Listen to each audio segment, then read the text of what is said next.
चकबंदी आई तो क्या आपकी जमीन बदल जाएगी? हक कैसे मिलता है? आज इस वीडियो के अंदर हम पूरा नियम कानून जानेंगे।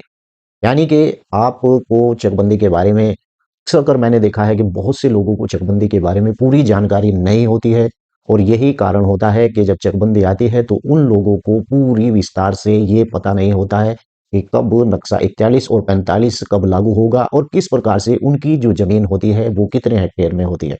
नमस्कार दोस्तों, मेरा नाम है राव अकरम। अगर आप भी गांव में रहते हैं या चकबंदी आने की आपके गांव में चर्चा है तो आपको जमीन आपकी कई टुकड़ों में अगर बटी हुई है तो आज की ये वीडियो आपके लिए यानी सोने से कम नहीं है। क्योंकि चकबंदी में जिसकी आंखें बंद होती हैं उसकी जमीन यानी कि उस व्यक्ति को जमीन से जुदा होना पड़ता है। और ऐसे ही आज मैं बताऊंगा कि चकबंदी क्या होती है। सबसे पहले टॉपिक के अंदर जमीन क्यों बदल दी जाती है, चकबंदी में हक कैसे यानी लगाया जाता है और साथ ही कब आपकी जमीन यानी बचती है और कब हमेशा के लिए आपकी जमीन चली इस वीडियो में आप अंत तक बने रहिएगा क्योंकि आखिर में मैं बताऊंगा कि सबसे बड़ी गलती जो 70% किसान कर देता है वह गलती क्या होती है। चकबंदी आखिर क्या होती है दोस्तों, मैं आपको बताऊं कि चकबंदी का मतलब होता है कि गांव की जो खेती योग्य जमीन होती है, जो छोटे छोटे टुकड़ों में बिखरी हुई होती है, उसे टुकड़ों को हटाकर एक या दो बड़े प्लांट में बदल देना। यानी कि अगर आपकी भूमि टुकड़ों में पड़ी हुई है ग्राम पंचायत के अंदर जहां पर भी आपकी खेती की जमीन है और अक्सर कर जब लंबा समय हो जाता है चकबंदी का तो वहां पर जो जमीन होती है वो छोटे छोटे टुकड़ों में हो जाती है। अब ये समझ लीजिए कि जब परिवार बढ़ते हैं तो उन्हें कहीं ना कहीं बांट करके जमीन दी जाती है और फिर उनकी रजिस्ट्री भी हो जाती है। तो आपका अगर कोई बड़ा प्लाट है उसमें 10 लोगों के द्वारा चकबंदी से पहले ही रजिस्ट्री हो जाती है या फिर विरासत में उनके नाम दर्ज हो जाते हैं, तो ऐसे में जमीन का टुकड़ों में हो जाना संभव होता है। चकबंदी उत्तर प्रदेश अधिनियम 1953 यानी कि इस कानून का पूरा नाम यही है और ये कानून लोगों की बिखरी हुई जमीन के जो टुकड़े हो जाते हैं उन्हें एक जगह पर एकत्रित करता है। कई राज्यों में इसे अलग नाम से भी जाना जाता है।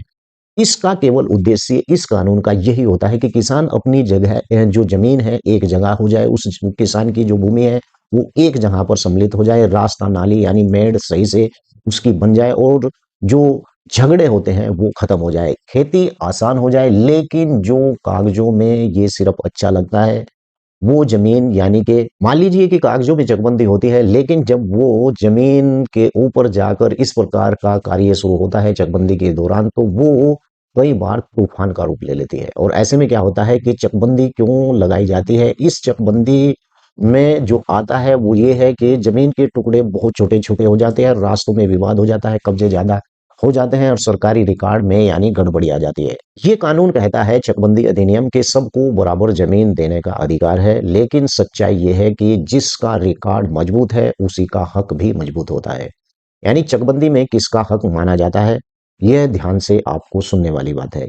यह सबसे जरूरी हिस्सा है और चकबंदी में एक इन्हीं आधारों पर लगता है। मान लीजिए कि आपकी कोई जमीन है और उस पर आपका हक बैठता है तो उस हक को लगाने के लिए आपके पास खतौनी 1356 या 1359 फसली होनी चाहिए और 1401 1406 फसली होनी चाहिए। खतौनी मालिकाना हक का आधार होता है और यहीं पर सिर्फ कब्जा, दूसरे स्टेप में मैं आपको बताऊं, अगर सिर्फ कब्जा है तो हक नहीं है।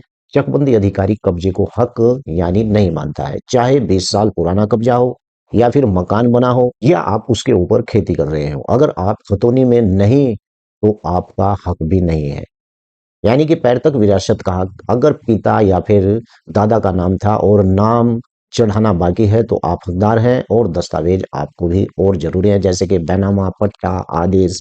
इस प्रकार की रजिस्टर बैनामा यानी सरकारी पट्टा आपके पास हो या फिर इसी प्रकार का कोई एसडीएम आदेश हो तभी आपका हक यानी चकबंदी में लग सकता है। और मजबूत से आप ये सबूत इस प्रकार से अगर हैं, मान लीजिए कि चकबंदी आई है, पहले आपका नाम वहां पर नहीं था, लेकिन जब चकबंदी आई तो उस दौरान आपने अपने कागज निकलवा लिए और आपको लगता है कि आपका यहाँ पर हक है, तो ऐसे आधार पर आपको इन कागजों की आवश्यकता पड़ती है।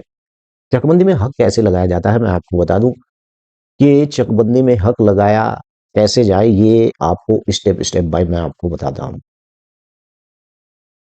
सबसे पहले आपको फार्म 5 जमा दाखिल करना होता है और जब तय समय के अंदर आपको ये फार्म जमा करना होता है और साथ ही चकबंदी अधिकारी के यहाँ देरी आपने की तो आपकी जमीन चली जाएगी। स्टेप 2 में मैं आपको बताने जा रहा हूँ कि सबूत आपको लगाना बहुत जरूरी होता है।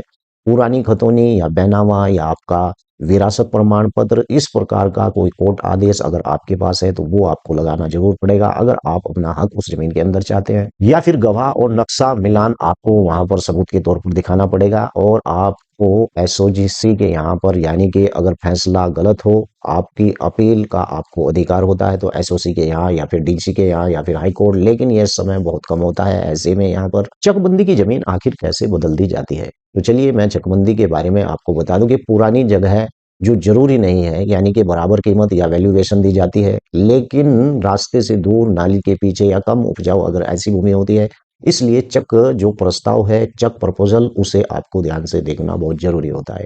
तो यही चकबंदी का सबसे पहला नियम है और चकबंदी इसे ही कहते हैं। आने वाली वीडियो में मैं आपको हर एक नियम के बारे में चकबंदी के विस्तार से बताऊंगा। वैसे इस यूट्यूब चैनल पर मैंने चकबंदी से संबंधित बहुत सी वीडियो दे रखे हैं, अगर आप देखना चाहते हैं तो उन वीडियो को भी आप देख सकते हैं। वीडियो कैसी लगी है वीडियो के नीचे लिखें। अगर आपका कोई सवाल है। जय हिंद, जय भारत, खुदा हाफिज।